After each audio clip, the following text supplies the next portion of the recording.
অজ্ঞতার অন্ধকার দূর করে আলোকবর্তিতার পথ দেখাতে কল্যাণময়ী দেবীর চরণে প্রণতি। জ্ঞানের আলো ছড়াতেই শুভ্র রাজহংসে চেপে মর্তে এলেন বিদ্যা, বাণী আর সুরের দেবী সরস্বতী। সকাল থেকেই ঢাকা বিশ্ববিদ্যালয়ের জগন্নাথ হল মাঠে বাণী অর্চনা আর পুষ্পাঞ্জলির মধ্য দিয়ে শুরু হয় সরস্বতী পূজার আনুষ্ঠানিকতা। ঢাক, ঢোল আর শঙ্খধ্বনিতে মুখর চারপাশ।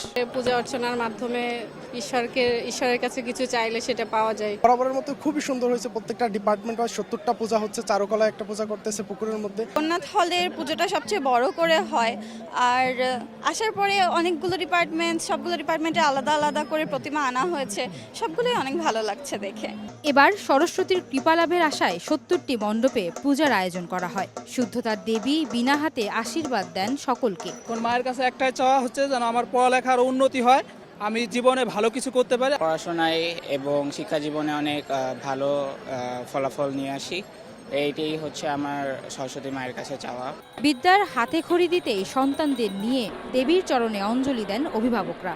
আমাদের ধর্মীয় ট্রেডিশন অনুযায়ী যখন ও লিখতে শুরু করে তখন তার আগে আমরা হাতে খড়ি দেই বিদ্যার দেবীর কাছে, সেজন্যই ওকে নিয়ে আসা। আসলে চেয়েছি হচ্ছে যেন ভালোভাবে থাকি, পড়াশোনা করতে পারি ভালোভাবে। মেয়েকে নিয়ে আসছি হাতে খড়ি দেওয়ার জন্য, যাতে ও শিক্ষা জীবন শুরু এইখান থেকে হয়। বিদ্যাদেবীর কাছে ভক্তদের চাওয়া শুধু জ্ঞান বৃদ্ধি নয়, সবার মঙ্গল কামনাও। বসন্তের পঞ্চমীর এই দিনে মর্তে আসেন বিদ্যার দেবী সরস্বতী।